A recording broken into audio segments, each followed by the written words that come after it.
Hello दोस्तों, मेरा नाम है के। किस्से, कविताएं और कहानियों में आपका स्वागत है। आज हम सुनते पढ़ते हैं अभिनेता राजकुमार का फिल्मी सफ़र। बॉलीवुड के महान अभिनेता राजकुमार का फिल्मी सफ़र। हिंदी फिल्म अभिनेता राजकुमार का जन्म 8 अक्टूबर 1926 को बलूचिस्तान प्रांत के लोरलाई में, जो कि अब पाकिस्तान में है, एक कश्मीरी पंडित परिवार में हुआ था। उनका असली नाम कुलभूषण पंडित था। 1940 के अंतिम दशक में वो बॉम्बे मुंबई चले आए और यहाँ बॉम्बे मुंबई पुलिस में सब इंस्पेक्टर की नौकरी करने लगे। उन्होंने 1960 में जेनिफर, एक एंग्लो इंडियन लड़की से शादी की, जिनसे उनकी मुलाकात एक उड़ान में हुई थी, जहाँ पर एक एयर होस्टेस थी। बाद में उन्होंने हिंदू रीति रिवाजों के अनुसार अपना नाम बदलकर गायत्री रख लिया। उनके 3 बच्चे थे, बेटे पुरुराज कुमार, एक अभिनेता पानिनी राजकुमार, और बेटी वास्तविकता पंडित है। राजकुमार एक भारतीय अभिनेता जिन्होंने हिंदी फिल्मों में काम किया। 4 दशकों से अधिक के करियर में उन्होंने 70 फिल्मों में अभिनय किया और उन्हें भारतीय सिनेमा के सबसे सफल अभिनेताओं में से एक माना जाता है। उनका डायलॉग बोलने का अलग अंदाज था और सफ़ेद जूते, सफ़ेद सूट और चश्मा उनका फिल्मी स्टाइल था। एक्टिंग लाजवाब थी। राजकुमार ने 1952 में फिल्म रंगीली से अपना करियर शुरू किया और इसके बाद अनमोल शहर 1952, आबशार 1953, घमंड 1955 में काम किया, जिनमें से अधिकांश फिल्में कुछ ज़्यादा खास नहीं चली। उन्हें 1957 में महबूब खान की social drama film mother India से सफलता मिली। यह फिल्म बॉक्स ऑफिस पर ऑल टाइम ब्लॉकबस्टर रही और 1950 के दशक की सबसे सफल फिल्म भी बन गई। उनका छोटा सा किसान का रोल यादगार बन गया।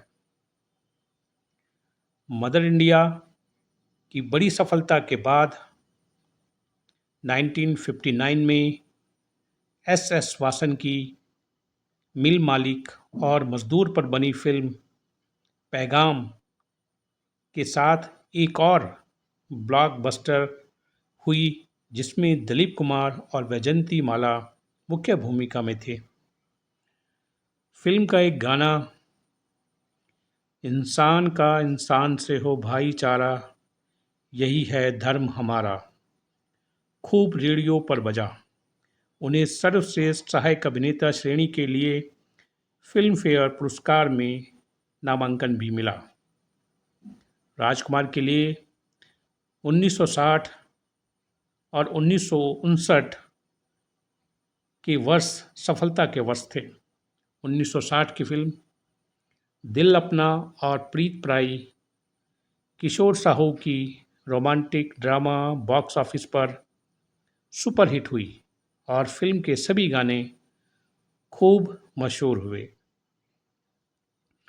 1961 में वे राजेंद्र कुमार और आशा पारेख के साथ फिल्म घराना में दिखाई दिए।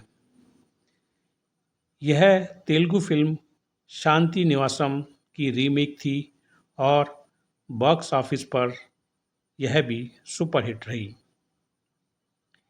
1 साल की अनुपस्थिति के बाद उन्होंने राजेंद्र कुमार और मीरा कुमारी के साथ सीवी श्रीधर की रोमांटिक सोशल ड्रामा फिल्म दिल एक मंदिर के लिए फिर से काम किया और फिल्म और गाने दोनों सुपरहिट रहे। उन्होंने एक बार फिर 1964 में राजेंद्र कुमार और वैजयंती माला के साथ रामानंद सागर की दूसरी निर्देशित फिल्म जिंदगी में काम किया। यह फिल्म भी बॉक्स ऑफिस पर सुपरहिट रही खूब चली। कई सालों तक सहायक भूमिकाएं करने के बाद राजकुमार ने 1965 में यश चोपड़ा की मसाला फिल्म वक्त और राम महेश्वरी की romantic social drama film Kajal Kajal की दोनों को दर्शकों से ज़बरदस्त प्रतिक्रिया मिली और ये ब्लॉकबस्टर बन गई और सर्वश्रेष्ठ सहायक अभिनेता के लिए उनका दूसरा फिल्म फेयर पुरस्कार मिला।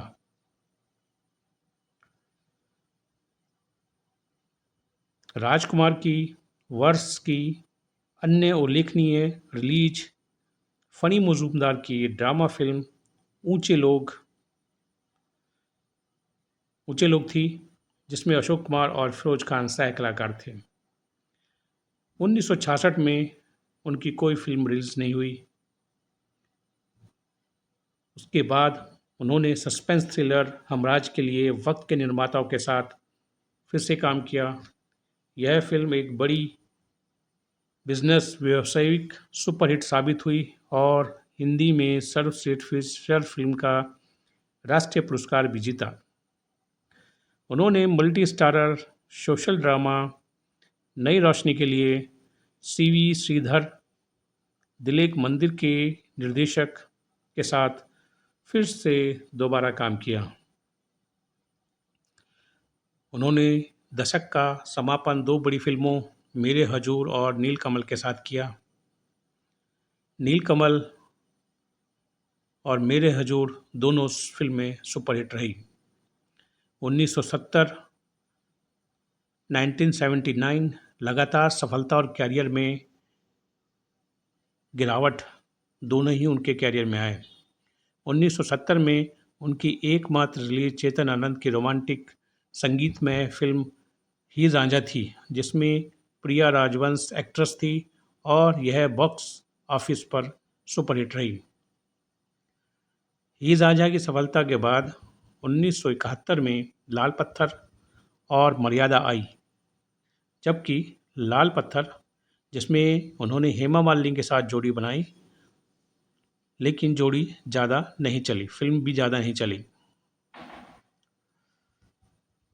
1972 में राजकुमार ने कमाल अमरोही की पाकीज़ा में दिखाई दिए, जिसमें मीना कुमारी अपने अंतिम फिल्म में और अशोक कुमार भी मुख्य भूमिका में थे। 1972 के बाद राजकुमार ने चेतन आनंद की युद्ध ड्रामा फिल्म हिंदुस्तान की कसम 1973, राज तिलक की क्राइम थ्रिलर 36 घंटे जो कि 1974 की, और ब्रिज की एक्शन कॉमेडी एक से बढ़कर एक जो कि 1976 जैसी फिल्में की, लेकिन फ्लॉप फिल्मों के साथ अपने कैरियर में उनके गिरावट दिखी और उनकी फिल्में लगातार फ्लॉप होती रही। असफलता के बावजूद राजकुमार ने राम महेश्वरी की एक और फिल्म कर्मयोगी 1978 में एक हिट के साथ दशक का अंत किया। यह फिल्म काफ़ी चली और सुपरहिट रही। 1980-1995 यह दौर उनके वापसी का और बाद का करियर का। राजकुमार ने 1980 की शुरुआत फिल्म चंबल की कसम में एक महत्वपूर्ण और व्यावसायिक विफलता के साथ की, लेकिन 1981 में इस्माइल श्रॉफ की अपराध थ्रिलर फिल्म बुलंदी के साथ वो सफलता की ओर लौटे। यह फिल्म खूब चली।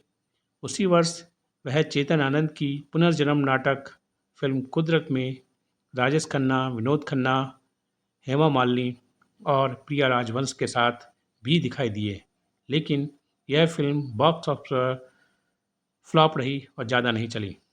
1982 में उन्होंने सुल्तान अहमद की फिल्म सफल एक्शन फिल्म धर्म कांटा के लिए राजेश खन्ना और जितेंद्र के साथ फिर से काम किया। इसके बाद एक नई पहेली 1984 में आई, शरारा 1984 में आई, इतिहास 1987 में आई, मुकद्दर का फैसला 1987 में आई, मोहब्बत के दुश्मन 1988, साजिश 1988, महावीर 1988 जैसी कमर्शियल असफलताओं की एक और श्रृंखला आई। यह ज़्यादातर फिल्में नहीं चली। इस चरण के दौरान वह राजकुमार कोहली की राज तिलक 1984 और मेहुल की मरते दम तक 1987 आई जैसी हिट फिल्मों के साथ लगातार आगे बढ़ते रहे। ये फिल्में उनकी चली। 1989 में उन्होंने एक्शन फिल्मों में प्रवेश किया और जंगबाज और सूर्य एन अवेकनिंग के लिए मेहुल कुमार और इस्माइल श्रॉफ के साथ फिर से दोबारा काम किया। गोविंदा के सह कलाकार जाबाज जंगबाज ने अच्छा प्रदर्शन किया, लेकिन विनोद खन्ना के साथ सूर्या सुपरहिट रही। इस तरह राजकुमार का बॉक्स ऑफिस पर सूखा खत्म हो गया और इनकी फिल्में चलने लगी। उन्होंने अगले दशक की शुरुआत इस्माइल श्रॉफ की एक और film crime thriller police public से की, जो कि मलयालम फिल्म की रीमेक थी।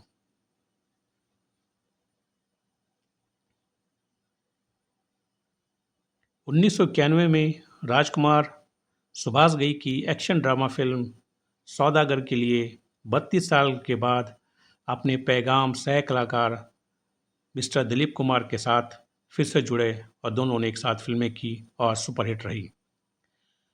1992 में केसी बोकाडिया की पुलिस और मुजरिम के साथ एक औसत हिट देने के बाद राजकुमार ने मेहुल कुमार की महान कृति देशभक्ति एक्शन ड्रामा तिरंगा 1993 में नाना पाटेकर के साथ अभिनय किया। यह कुमार की आखिरी बॉक्स ऑफिस सफलता भी थी। यह फिल्म सुपरहिट रही और इसके डायलॉग उससे भी ज़्यादा सुपरहिट रहे। तिरंगा ने पूरे देश में उत्कृष्ट प्रतिक्रिया हासिल की और बॉक्स ऑफिस पर एक ब्लॉक बस्टर बनकर उभरी। यह राजकुमार की आखिरी बॉक्स ऑफिस सफलता भी साबित हुई, क्योंकि उनकी बाद की फिल्में जैसे बेताज बादशाह 1994, जवाब 1995 और गॉड एंड गन 1995, जो कि उनकी अंतिम फिल्म भी थी, बुरी तरह असफल रही। उन्हें दिल एक मंदिर और वक्त के लिए सर्वश्रेष्ठ सहायक अभिनेता का फिल्म फेयर अवार्ड से नवाजा गया। राजकुमार का 69 वर्ष की आयु में 3 जुलाई 1996 को गले के कैंसर से मुंबई के एक अस्पताल में निधन हो गया। फरहाना फारूक को दिए गए अपने साक्षात्कार में उनके बेटे पुरुराज कुमार के अनुसार उनके पिता हॉजकिंस से पीड़ित थे। उनके जीवन के अंतिम 2 साल फेफड़ों और पसलियों में गांठों के बार बार होने से खराब हो चुके थे। राजकुमार एक महान बॉलीवुड एक्टर थे, जिनकी अदाकारी ने फिल्मों को एक नया मोड़ दिया। उनकी फिल्में, उनकी अदाकारी के लिए लोग उन्हें हमेशा याद रखेंगे और वर्षों तक लोगों के दिलों में वे राज करते रहेंगे। इसी के साथ इजाज़त दीजिए। नमस्कार। फिर मिलेंगे एक नई कहानी के साथ। कहानी पसंद आई हो तो लाइक करें, शेयर करें, सब्सक्राइब करें और कमेंट करें कैसे हम और अच्छा कंटेंट आपको दे सकें। इसी के लिए नमस्कार, धन्यवाद।